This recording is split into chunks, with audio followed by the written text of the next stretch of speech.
Muy buenas tardes, mi nombre es Ángela Quintero y hoy les voy a hacer un acercamiento al tema de los presupuestos del Estado. ¿Qué dice la teoría general? Para que se pueda hablar de Estado hay que tener en cuenta estos tres elementos: soberanía, población y territorio. La soberanía ha sido objeto de múltiples críticas, una notable modificación y evolución en el tiempo. ¿Qué es la soberanía? Es un carácter muy importante y discutido del Estado colombiano. Para algunos teóricos, la soberanía es de un carácter absoluto, mientras que otros consideran que debería ser sacada del vocabulario de las ciencias políticas. La historia ha sido fundamental para la configuración del Estado moderno. El Estado moderno en su nacimiento tuvo una relación con el absolutismo, y el absolutismo se relaciona con un soberano. Hablamos de un soberano absoluto, que se convierte relativo cuando las asociaciones de Estado ceden algo de su soberanía para un objetivo común más grande. Un ejemplo de esto puede ser el caso de la Unión Europea, donde 19 de 27 países adoptaron el euro como su moneda oficial. Allí el Banco Central y la Comisión Europea son los encargados de mantener la estabilidad y el valor del euro, y asimismo establecer criterios para aquellos países que quieran pertenecer a este tipo de sistema económico. En este caso, vemos como una parte externa es la que me dicta las condiciones acerca de la estabilidad monetaria, para citar el ejemplo. Algunos aportes literarios de Hugo Palacio, es un abogado economista, afirma que un Estado no tiene derecho a la soberanía, un Estado es soberano o no es Estado. Y nos hace una aclaración acerca del término poder, que si bien es afín con la soberanía, no es igual que soberanía. Más bien la soberanía es una cualidad del poder.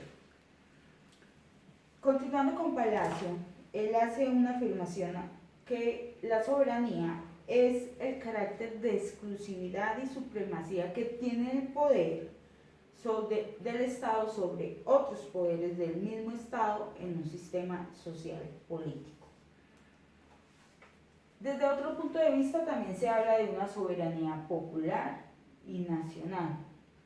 La popular la cita el artículo 3 de la Constitución, quien dice que la soberanía reside exclusivamente en el pueblo. Y un claro ejemplo de esto es la soberanía constitucional mediante el acto constituyente para el cambio de constitución, que se dio en el 1991. La soberanía es dual, porque es una soberanía interna y una soberanía externa o internacional. La soberanía internacional cuenta con 6 principios fijados en una normativa de asociaciones para la cooperación entre los estados. Esos 6 principios son: igualdad jurídica entre los estados. Los estados gozan de derechos inherentes a la soberanía. Los estados deben respetar la personalidad de los demás estados. La integridad e independencia son inviolables. Los estados tienen derecho a elegir libremente su sistema social, político y económico en un territorio. Los estados deben cumplir con sus obligaciones internacionales y vivir en paz. La soberanía nacional, citamos el artículo 217, trata de las fuerzas militares protegiendo el territorio. Continuamos con la población como presupuesto de Estado. No es solo hablar del elemento de población, hay que hacer un análisis más profundo, y para ello hay unos criterios para definir tipos de población. Por eso hablamos de población de servidores públicos y particulares, Además se hacen unas clasificaciones por sexo, edad, nivel económico, educación. El censo del DANE es un ejemplo de esta clasificación. Y continuamos con la nacionalidad. La nacionalidad es un derecho del hombre. En el Pacto San José se establece en el artículo 20 y en la ley colombiana, en el artículo 16 de 1972. Genera un vínculo político y jurídico a la persona.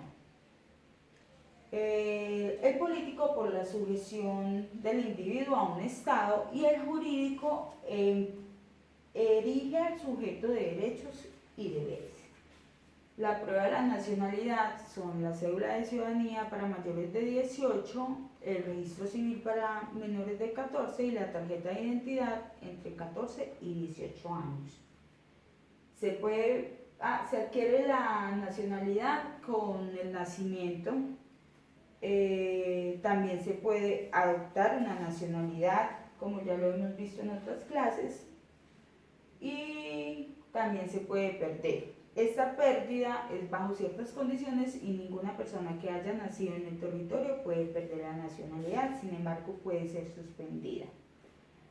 Los extranjeros en Colombia gozan de los mismos derechos civiles de la población, pero no tienen los derechos políticos. Se les puede dar acceso al derecho al voto y a consulta en municipalidades y en consultas. Los derechos políticos se reservan a los nacionales. Los refugiados gozan de los mismos derechos que los extranjeros y los mismos deberes. Deben respetar la Constitución política y todas las normas y las autoridades de Colombia. Continuamos con la ciudadanía. La ciudadanía es una institución, nos habilita para el ejercicio de los derechos y deberes y responsabilidades respecto al Estado. Uno de los ejercicios de la ciudadanía es el sufragio, elegir y ser elegidos y desempeñar cargos públicos. Por último tenemos el territorio. La definición de territorio es un espacio físico donde el Estado ejerce su soberanía.